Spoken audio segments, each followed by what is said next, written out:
আমরা দেখেছি আজকেও এক উপদেষ্টা বলেছেন যে জঙ্গিবাদকে এড়িয়ে যাওয়া যাবে না, জঙ্গিবাদকে প্রশ্রয় দেওয়া যাবে না। সুন্দর কথা, কিন্তু এই কথাতে আমাদের জন্য ভয়ের জায়গা আছে। সেটা কি? গত 16 বৎসরে টুপি দাড়িওয়ালাদেরকে জঙ্গি বানানোর সবচেয়ে বেশি ষড়যন্ত্র করা হয়েছে। আপনি যখন জঙ্গিবাদ বলবেন, পাশাপাশি এই কথাটাও বলবেন যে জঙ্গিবাদের নামে কেউ যেন গ্রেফতার না হয়।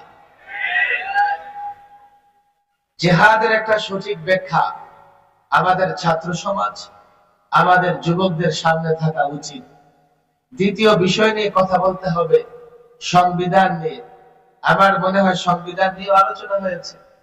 আমি নিজে যেহেতু সংবিধান সংস্কারের প্রস্তাবনা পেশ করেছি, সংবিধান সংস্কারের জন্য যে কমিশন গঠন করা হয়েছে, সেখানে আমাকে আহ্বান জানানো হয়েছিল। আমি প্রস্তাব দেওয়ার জন্য সম্মতি দিয়েছি। ইতিমধ্যে একটা সংক্ষিপ্ত প্রস্তাবনাও দিয়েছি। আরো বিস্তৃত ভাবে ওলামাদের পক্ষ থেকে এই সংবিধান সংশোধনের জন্য আমরা প্রস্তাবনা দিব, সেটা দিতেই হবে। 3 নম্বর বিষয় যেটা নিয়ে কথা বলা দরকার, সেটা হচ্ছে দাওয়াত ও তাবলীগের কাজে এখন একটা বিশৃঙ্খলা দেখা দিচ্ছে, এবং এই বিশৃঙ্খলাটা এমন পর্যায়ে পৌঁছে গেছে, আজকে যখন আমরাও কদিন আগে সোহরাওয়ার্দীতে জমায়েত হয়েছিলাম, কিন্তু আমাদের কারো হাতে লাঠি ছিল না, ছিল তাসবিহ। আজকে যারা কাকরাইলে জমা হয়েছে, তারা লাঠি নিয়ে জমায়েত হয়েছে। কেন? কোন ভয়? কাকে মারবে? আলেমদের মারবে, মাদ্রাসার ছাত্রদেরকে মারবে, না কিংবা দাওয়াত ও তাবলীগের সাথীদের মারবে? কাকে মারবে? এই যে তোমাদের একটা উগ্র মনোভাব, এর জন্যই তো তাবলীগ দ্বিধা বিভক্ত হয়েছে। জিহাদ সম্পর্কে আমার নানা বক্তৃতা আছে। জিহাদ সম্পর্কে আমি আমার দৃষ্টিভঙ্গি টেলিভিশনও, নানা টক শোতে, নানা সময়ে আমি পরিষ্কার ভাবে ব্যক্ত করেছি। এখানে অনেক ছাত্র তোমরা আছো। জিহাদের বিধান আল্লাহ তাবারক ওয়া তাআলা কেন দিয়েছেন? যে আয়াতে জিহাদের অনুমতি দেওয়া হয়েছে, জিহাদের বিধান দেওয়া হয়েছে, জিহাদকে ফরজ করা হয়েছে, সে আয়াতে আল্লাহ তাবারক ওয়া তাআলা বিআন্নাহুম যুলিমু বলে এর কারণও ব্যাখ্যা করেছে। যেহেতু মুসলমান মজলুম, যেহেতু মুসলমান মজলুম, আর কি করে মুসলমান মজলুম হয়েছেন? মক্কার 13টি বৎসর আমাদের কাছে একেবারে স্পষ্ট। এক এক মুসলমানের উপরে কতটা জুলুম করা হয়েছে, কতটা টর্চার করা হয়েছে। বেলাল হাবশী থেকে হযরত সুমাইয়া পর্যন্ত এক এক জনের উপর কতটা নির্মম জুলুম অত্যাচার করা হয়েছে। সর্বশেষ রাসূলুল্লাহ সাল্লাল্লাহু আলাইহি সাল্লামকে হত্যার ষড়যন্ত্র করেছে। রাসূল মক্কায় থাকতে পারে নাই, মদিনায় চলে গেছেন। মদিনায় যাবার পরে জিহাদের বিধান আল্লাহ তাবারক ওয়া তাআলা দিয়েছেন। কেন দিয়েছেন? মুসলমান মজলুম, মুসলমান জুলুমের শিকার, মুসলমান বৈষম্যের শিকার, মুসলমান সন্ত্রাসের শিকার। জিহাদ হচ্ছে জুলুমের বিরুদ্ধে, জিহাদ হচ্ছে বৈষম্যের বিরুদ্ধে, জিহাদ হচ্ছে সন্ত্রাসের বিরুদ্ধে। যারা জিহাদকে জঙ্গিবাদ বলবে তারা বৈষম্যের পক্ষে, যারা জিহাদকে জঙ্গিবাদ বলবে তারা সন্ত্রাসের পক্ষে, যারা জিহাদকে জঙ্গিবাদ বলবে তারা জুলুমের পক্ষে। তোমাদের বুঝে না আসলে তোমরা গবেষণা করো। কলেজ ইউনিভার্সিটির ছাত্রদের আমি বলবো, তোমরা গবেষণা করে দেখতে পারো। আমি যে বক্তৃতা রাখছি, জিহাদ মানে যুদ্ধ। তো যুদ্ধ যদি অবৈধ হয়, যুদ্ধ যদি জঙ্গিবাদ হয়, তো পৃথিবীর প্রত্যেকটা রাষ্ট্র, প্রত্যেকটা দেশ যুদ্ধ করবার জন্য সেনাবাহিনী কেন লালন পালন করে? জিহাদ বা যুদ্ধ, যুদ্ধ যদি অবৈধ হয়, যুদ্ধ যদি সন্ত্রাস হয়, যুদ্ধ যদি জঙ্গিবাদ হয়, তাহলে পৃথিবীর প্রত্যেকটা রাষ্ট্র যুদ্ধের জন্য কেন আধুনিক অস্ত্র তৈরি করে? আমরা তো দেখছি যার হাতে যত আধুনিক অস্ত্র আছে, সেই তত বড় মাতব্বর, তত বড় মোড়ল। কথা ঠিক না বেঠিক? বলে হুজুর যুদ্ধের সমস্যা নাই, সমস্যা হচ্ছে জিহাদ শব্দে। আপনারা জিহাদ শব্দ বলবেন না, আপনারা যুদ্ধ শব্দ বলেন, আমাদের কোনো আপত্তি থাকবে না। আমি বলি না না না, তোমাদের যুদ্ধ আর ইসলামের জিহাদ এক নয়। বিধায় আমি জিহাদ বলবো, আমি যুদ্ধ বলতে পারবো না। যদিও জিহাদ মানে যুদ্ধ, কেন আপনি জিহাদ বলবেন, কেন যুদ্ধ বলতে পারবেন না? তোমাদের যুদ্ধ কি? বর্তমানেও তোমরা যুদ্ধ করছো, সাম্রাজ্যবাদী শক্তিগুলো যুদ্ধ করতেছে, পৃথিবীর 50টা রাষ্ট্রে যুদ্ধ চলছে। এই যুদ্ধের চিত্র তোমরা দেখো, আর জিহাদের নিয়ম, জিহাদের ফর্মুলা দেখো। আজকে আমার হাতে লম্বা সময় নেই কথা বলবার মতো। জেনেভা কনভেনশন, জেনেভা কনভেনশনে এই রাষ্ট্রগুলো যখন যুদ্ধ করে, যুদ্ধের ময়দানে সৈনিক যদি আহত হয় তার চিকিৎসা, সৈনিক যদি বন্দী হয় তার নিরাপত্তা, যুদ্ধের ময়দানে অযোদ্ধা, নারী, শিশু, সাধারণ মানুষের নিরাপত্তার জন্য জেনেভা কনভেনশনে কিছু চুক্তি স্বাক্ষরিত হয়েছে। হ্যাঁ, এটা চুক্তি স্বাক্ষরিত হয়েছে, কিন্তু আমরা যদি দেখি রাশিয়া যুদ্ধ করতেছে ইউক্রেনের বিরুদ্ধে, আমেরিকা যুদ্ধ করতেছে নানা দেশের বিরুদ্ধে, চায়না যুদ্ধ করতেছে, ভারত যুদ্ধ করতেছে, তাদের যুদ্ধের বাস্তবতা কি? তাদের যুদ্ধের হাকিকত কি? তারা কেন যুদ্ধ করে? তারা যুদ্ধ করতেছে সাম্রাজ্যবাদ বিস্তার করবার জন্য। তারা যুদ্ধ ক্ষেত্রে নারীকেও টার্গেট করে, শিশুকেও টার্গেট করে। আমরা দেখেছি ফিলিস্তিনি শিশু, নারীরাও নিরাপদ নয়। ইসরায়েলিরা শত শত হাজারে হাজারে শিশু হত্যা করেছে, নারী হত্যা করেছে, গাজার এক একটা মসজিদ ধ্বংস করে দিয়েছে। এটা হচ্ছে তোমাদের যুদ্ধ। ইসলামের যুদ্ধ দেখো, নারীর টার্গেট হয় না, শিশুর টার্গেট হয় না, সাধারণ মানুষ টার্গেট হয় না। ইসলামের প্রত্যেকটা বিষয় সুন্দর, নামাজ সুন্দর, রোজা সুন্দর, যাকাত সুন্দর, ইসলামের মুআমালাত সুন্দর, বিচার ব্যবস্থা সুন্দর, আদব আখলাক সুন্দর, অনুপম ইউনিক। ইসলামের জিহাদও সুন্দর। তোমরা তোমাদের যুদ্ধ নোংরা, তোমরা সাম্রাজ্যবাদী, তোমাদের যুদ্ধ জুলুম, অন্যায়, অত্যাচার, তোমার যে যুদ্ধ সন্ত্রাস, আল্লাহর কসম এজন্য যুদ্ধ নয়, আমরা জিহাদ বলে থাকি।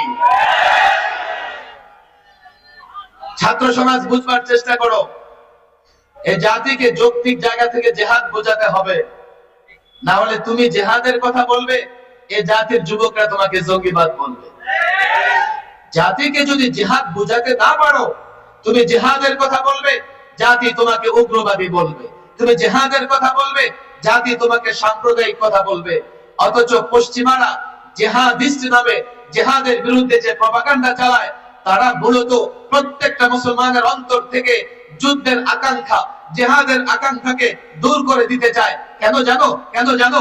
তারা যদি তোমাদের ভেতর থেকে জিহাদের তামান্না, জিহাদের আকাঙ্ক্ষা দূর করে দিতে পারে, তারা জানে এই মুসলমান যদি জেগে ওঠে, কেন জানো, এক এক মুসলমানের বাচ্চা অ্যাটম বোমার পাওয়ার রাখে, অ্যাটম বোমার ক্ষমতা রাখে।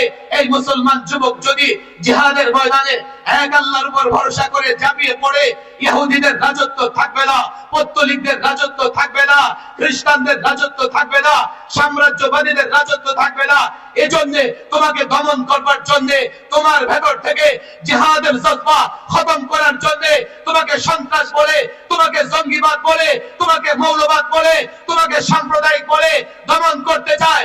আর আমার মুসলমান যুবক না বুঝে তোমাকে জঙ্গিবাদ বলে যদি তাকে বুঝাতে পারো, এক একটা যুবক, এক একটা মুসলমান সন্তান অ্যাটম পাওয়ার, অ্যাটম বোমার চাইতে শক্তিশালী, জিহাদের ময়দানে তোমার সঙ্গে চাপিয়ে পড়ে গোটা দুনিয়া মুসলমানদের সামনে টিকতে পারবে না।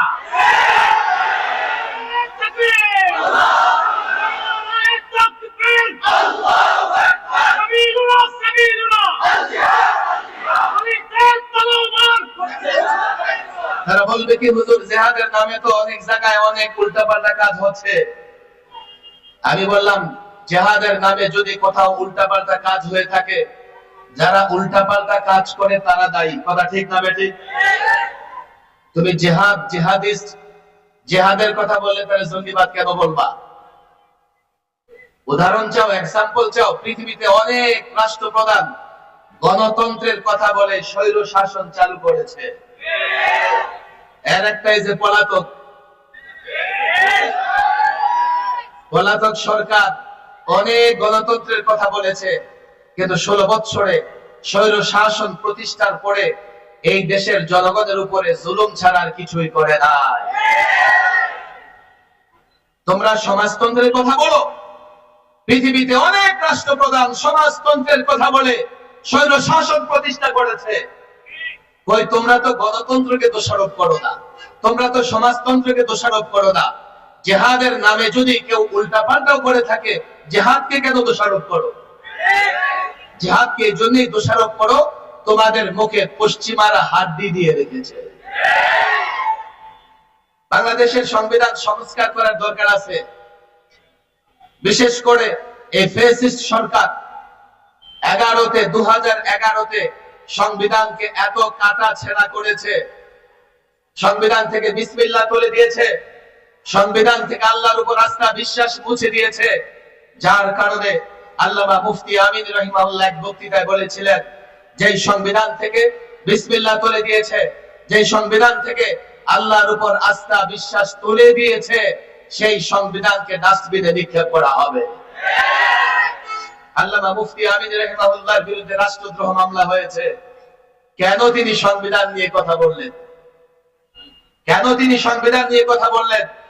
দেখো, ছাত্র সমাজকে আমি বলি, আমাকে বলা হয়েছে, হুজুর আপনি যেহেতু সংবিধান সংস্কার করতেছেন, আপনাকে তারা ডেকেছে, আপনি সংবিধান নিয়ে কথা বলবেন না। আমি বললাম, আমি যে সংবিধান নিয়ে কথা বলবো না, বলবেটা কে? আমাদের ছেলেরা তো সংবিধান নিয়ে পড়াশোনা করে না। যে রাষ্ট্রে তুমি বসবাস করতেছো, সেই রাষ্ট্রের সংবিধান সম্পর্কে তোমার জানতে হবে, যাতে কখনো সুযোগ হলে তুমি সেই সংবিধান পরিবর্তন করে সংস্কার করে একটা ইসলামী সংবিধান প্রণয়ন করতে পারো। দেখো, ৭১-এ রাষ্ট্র স্বাধীন হয়েছে, ৭২-এ সংবিধান প্রণয়ন হয়েছে। ৭২ সংবিধান প্রণয়ন করতে গিয়ে সংবিধানের মূল নীতিতে ওরা সেকুলারিজম নিয়ে এসেছে। বলে, হুজুর সেকুলারিজম কি জিনিস? অনেক যুবকরা সেকুলারিজম বুঝে না, ধর্ম নিরপেক্ষতাবাদ বুঝে না। এই জন্য সেকুলারিজমের বিরুদ্ধে আমরা যতটা ক্ষুব্ধ, এই যুবকরা ততটা ক্ষুব্ধ নয়। সেকুলারিজম বুঝতে চাও, আমি তোমাদেরকে দুইটা উদাহরণ দেই। আমি সেকুলারিজমের সংজ্ঞায় যাব না। কামাল আতাতুর্ক তুরস্কে সেকুলারিজম প্রতিষ্ঠা করেছিল। সেকুলারিজম প্রতিষ্ঠা করবার পরে হিজাব নিষিদ্ধ, দাড়ি রাখা নিষিদ্ধ, কোরআন পড়া নিষিদ্ধ। তুরস্কের মুসলমানেরা গর্তের ভিতরে লুকায়া লুকায়া কোরআনে কারীম শিক্ষা করত, মসজিদগুলোকে মিউজিয়াম বানিয়ে ফেলেছিল। এমনকি তুরস্কের যে বর্ণ অক্ষর, এই অক্ষরগুলোর মিল ছিল আরবি অক্ষরের সাথে। এই কামাল আতাতুর্ক কি করেছে? কেন মিল থাকবে আরবির সঙ্গে? এটা তো একটা ধর্মের একটা প্রতীক হয়ে যায়, একটা ধর্মের সঙ্গে মিলে যায়, এটাও রাখা যাবে না। বর্ণ পরিবর্তন করে এমন বর্ণ প্রত্যাবর্তন করেছে যার মিল থাকবে ইংরেজের সঙ্গে। এইভাবে তুরস্কে কামাল আতাতুর্ক সেকুলারিজম প্রতিষ্ঠা করে তুরস্ক থেকে ইসলাম বিদায় করে দিয়েছিল। যদিও এখন মিস্টার এরদোগান এসে, যেই তুরস্কে কোরআন পড়া নিষিদ্ধ ছিল, এখন তুরস্কে রাষ্ট্রীয় অনুষ্ঠান শুরু হয় প্রেসিডেন্টের কোরআন তেলাওয়াতের মাধ্যমে। বাংলাদেশ, হুজুর তুরস্কের ইতিহাস তো শুনলাম, বাংলাদেশে সেকুলারিজমে আপনার সমস্যা কোথায়? আপনার মাথা ব্যথা কোথায়? তোমরা জানো 2011-তে সংবিধানে সেকুলারিজম আসছে। ভারতে শিক্ষা পাঠ্যক্রম, শিক্ষা সিলেবাস প্রণয়ন করা হয়েছে। যেহেতু রাষ্ট্রের ধর্ম নাই, যেহেতু রাষ্ট্র ধর্মহীন, তাহলে শিক্ষায় ধর্ম থাকবে না। এই জন্য তারা কি করলো? নবীদের জীবনীবাদ, সাহাবীদের জীবনীবাদ, মুসলিম লেখকদের জীবনীবাদ, এইভাবে শিক্ষা ব্যবস্থাকে সেকুলারিজমের মাধ্যমে তারা প্রণয়ন করে জাতির শিক্ষার্থী সন্তানদেরকে নাস্তিক মোরতাদ বানানোর ষড়যন্ত্র করেছিল। তাদের সেকুলারিজমের প্রভাবটা কোথায় পড়েছে দেখো। সর্বাগ্রে তারা শিক্ষা ব্যবস্থায় হাত দিয়েছে। শিক্ষা ব্যবস্থায় হাত দিয়ে ইসলামী শিক্ষাকে ধ্বংস করবার চেষ্টা করেছে। এমনকি আলিয়া মাদ্রাসার বই পুস্তকে নাচ গান, তার প্রচ্ছদে হিজাব ছাড়া নারীর ছবিও তারা স্থাপন করেছে। বাংলাদেশে কি করে সেকুলারিজমের প্রভাব আমাদের উপরে পড়েছে জানো? সর্বশেষ তারা ইসলামী শিক্ষাকে সংকুচিত করেই ডারউইনিজম নিয়ে আসছে। ডারউইনিজম এই জাতির শিক্ষার্থীদেরকে বানরের বাচ্চা বানানোর ষড়যন্ত্র তারা করেছে। আমি বলি, দেখো, আমরা আদম সন্তান, আল্লাহ আমাদের সম্মানিত করেছেন। আমরা বানরের সন্তান নই, আমরা বানর থেকে সৃষ্টি নই। তোমরা যারা নাস্তিক, মুরতাদ, বেঈমান, তোমাদের কারো জন্ম পার্কে, কারো জন্ম নদী নালা ডুবায়, তোমরা তালাশ করে দেখো তোমাদের জন্মের পেছনে বানরের অবদান আছে না নাই? সেকুলারিজম নিয়ে এসছো কেন? বিসমিল্লাহির রহমানির রহিম কেন বাদ দিয়েছো? আজ পর্যন্ত বাংলাদেশে কাউকে দেখি নাই সেকুলারিজমের জন্য সমাবেশ করতে, দাবি করে রাজপথে নামতে। অথচ বিসমিল্লাহ যখন বাদ দেওয়া হয়েছে আমরা প্রতিবাদ করেছি, দেশের মুসলমান প্রতিবাদ করেছে। আল্লাহর উপর আস্থা বিশ্বাস যখন বাদ দিয়েছে সমস্ত মানুষ প্রতিবাদ করেছে। একজন মুমিন ছোট্ট কাজ করে বিসমিল্লাহ বলে শুরু করে, ঘরে প্রবেশ করে বিসমিল্লাহ বলে প্রবেশ করে, ঘর থেকে বের হলে বিসমিল্লাহ তাওয়াক্কালতু আলাল্লাহ বলে বের হয়, পানি খায় বিসমিল্লাহ, খাবার খায় বিসমিল্লাহ, ঘুমোতে যায় বিসমিল্লাহ। সেই দেশের সংবিধানে বিসমিল্লাহ থাকবে, দলিলে বিসমিল্লাহ থাকবে, সেই দেশের রাষ্ট্রীয় কাজে বিসমিল্লাহ থাকবে, এটাই স্বাভাবিক। আল্লাহর উপর আস্থা বিশ্বাসের কথা বলো, এটা তো আরো স্বাভাবিক। কেননা প্রত্যেকটা মুসলমান আল্লাহর উপর আস্থা বিশ্বাস রেখেই কাজ করে, কথা ঠিক না বেঠিক? দেখো অনেক যুক্তি তারা দিবে, অনেক যুক্তি তারা দেয়। 1979-তে পঞ্চম সংশোধনী, পঞ্চমবার এই সংবিধানকে সংশোধন করে এখানে প্রেসিডেন্ট জিয়াউর রহমান বিসমিল্লাহির রহমানির রহিম এবং আল্লাহর উপর পূর্ণ আস্থা বিশ্বাস এই মূল নীতি সংযুক্ত করেছে। আর 11 এর মানে 32টা বছর আমার দেশের সংবিধানে বিসমিল্লাহির রহমানির রহিম ছিল। 32টা বছর আমার দেশের সংবিধানে আল্লাহর উপর আস্থা বিশ্বাস ছিল। 32 বছরে ঘুরে ফিরে জাতীয় পার্টি আওয়ামী লীগ বিএনপি ক্ষমতায় ছিল, কারো কোনো সমস্যা হয় নাই। তাহলে কেন সংবিধান থেকে বাদ দিতে হবে? এই সংবিধান থেকে এগুলো বাদ দিয়ে সেকুলারিজম, গণতন্ত্র, সমাজতন্ত্র সব জগা খিচুড়ি করে ফেলেছে। কেন জানো? একটা দিয়ে ভারতকে খুশি করতে চেয়েছে, আরেকটা দিয়ে চীন রাশিয়াকে খুশি করতে চেয়েছে, আরেকটা দিয়ে আমেরিকা খুশি করতে চেয়েছে। কিন্তু আল্লাহ যখন চেয়েছেন তোমাদের পতন কেউ ঠেকাতে পারে না। কেন তোমরা এগুলো করেছো? আমরা এগুলো স্পষ্ট বলেছি, আমরা এই সরকারকে সহযোগিতা করতেছি। কেন? এই যাত্রাবাড়িতেও আমাদের সন্তানেরা তাজা রক্ত জড়িয়েছে। আমরা বলেছি এই সরকার সংস্কার করবে, আমরা সহযোগিতা করব। আমরা সংবিধান সংস্কার কমিশনকে পরিষ্কার বলেছি 32 বছর বাংলাদেশ সংবিধানে বিসমিল্লাহির রহমানির রহিম ছিল, সেটা নিয়ে আসতে হবে। আল্লাহর উপর আস্থা বিশ্বাস ছিল, সেটা নিয়ে আসতে হবে। সেকুলারিজম ছিল না, সেটাকে বাদ দিতে হবে। আরো 2টা বিষয় বলেছি। একটা বিষয় থাকবে এমন যে এই সংবিধানে বা আইনে যেখানে কোরআন সুন্নাহর সঙ্গে সাংঘর্ষিক কিছু থাকবে সেটা গ্রহণযোগ্য হবে না। বলে হুজুর এই কথা আপনারা কিভাবে বলেন? এটা কি জাতি মানবে? আমি বললাম কেন মানবে না? নির্বাচনের আগে ছাত্র সমাজ, যুবক তোমাদের বলি, প্রত্যেকটা রাজনৈতিক দল একটা ইশতিহার ঘোষণা করে। আর ইশতিহারে কি বলে? আমার দল যদি ক্ষমতায় আসে আমরা কোরআন সুন্নাহ বিরোধী আইন করব না। কথা ঠিক না বেঠিক? সব রাজনৈতিক দল কোরআন সুন্নাহর বিরুদ্ধে কিছুই বলতে চায় না।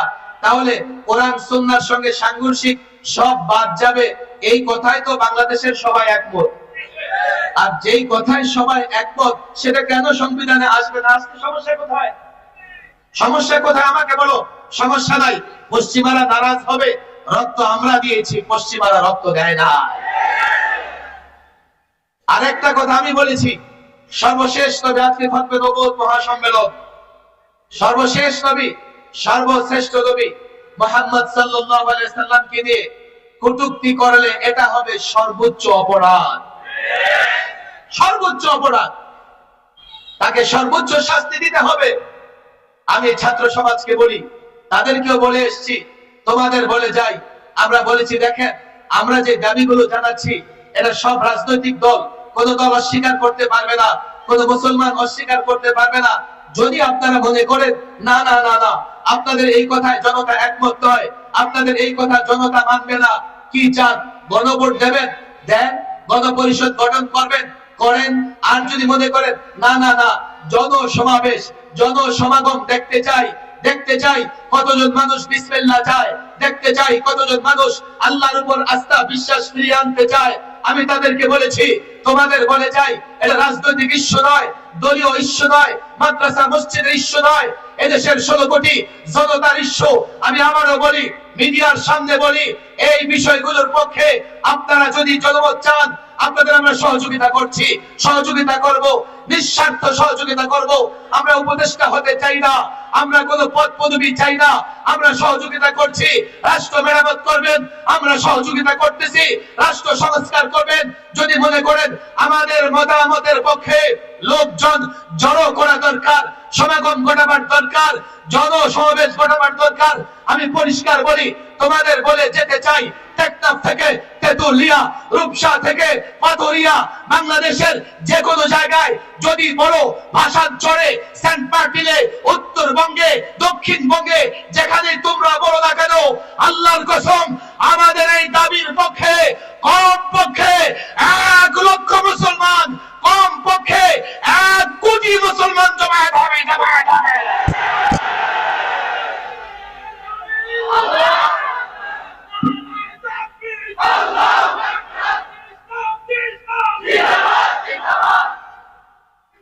আমাদের একাধিক ভাইদের আমি বলি, শোনো, তোমরা তো শুধুমাত্র দাওয়াত ও তাবলীগের কাজের সঙ্গে জড়িত। আমাদের ছাত্র ভাইরা রক্ত দিয়েছে, দেশের পাহারাদারি করতেছে, আলেম ওলামারা সকল ফিতনার মোকাবেলা করতেছে।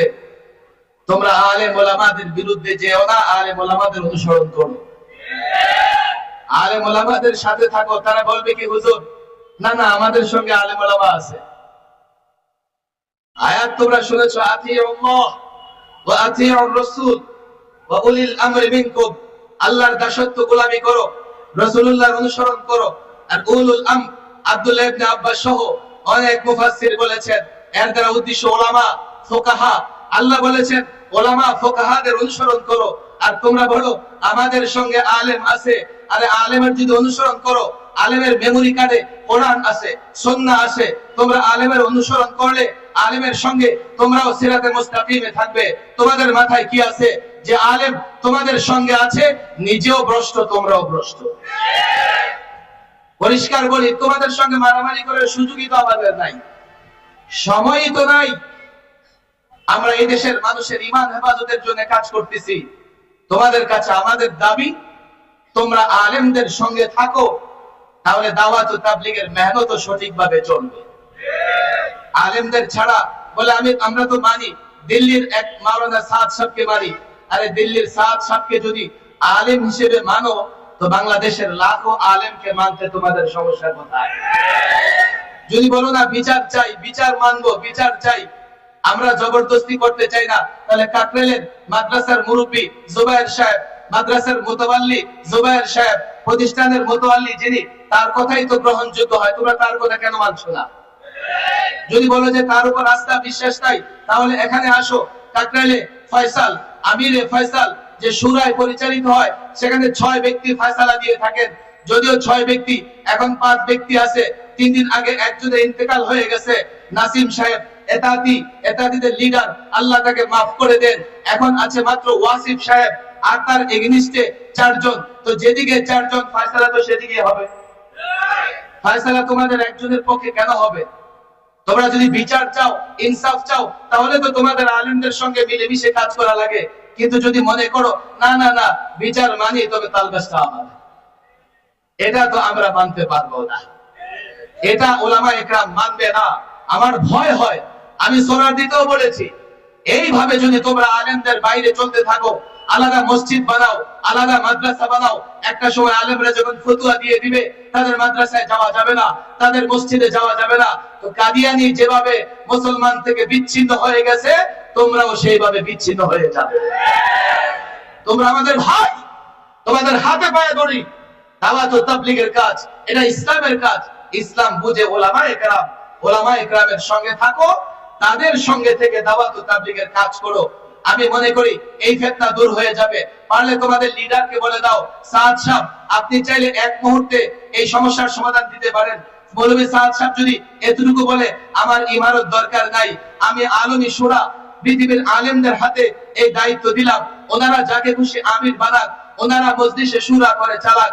আমি তো মনে করি এই ঘোষণা দেওয়ার সঙ্গে সঙ্গে এই তাবলীগের কাজে কোনো রকমের গন্ডগোল আর থাকবে না।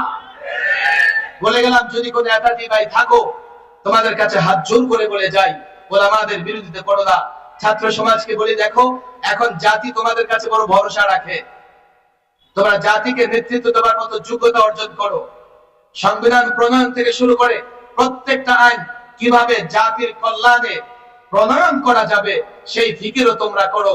জাতির যুবকদের কাছে ইসলামের সৌন্দর্য তুলে ধরো, তাহলে জাতির যুবকরা তোমাদের সঙ্গে থাকলে তোমরা সহজেই দেশ এবং রাষ্ট্রের নেতৃত্ব দিতে পারবে। আল্লাহ তাবারক ওয়া তাআলা এই মজমায়ে খাতমে নবুয়ত সম্মেলনকে কবুল আর মঞ্জুর করে নেন। ওয়া মা তাওফীকি ইল্লা বিল্লাহ।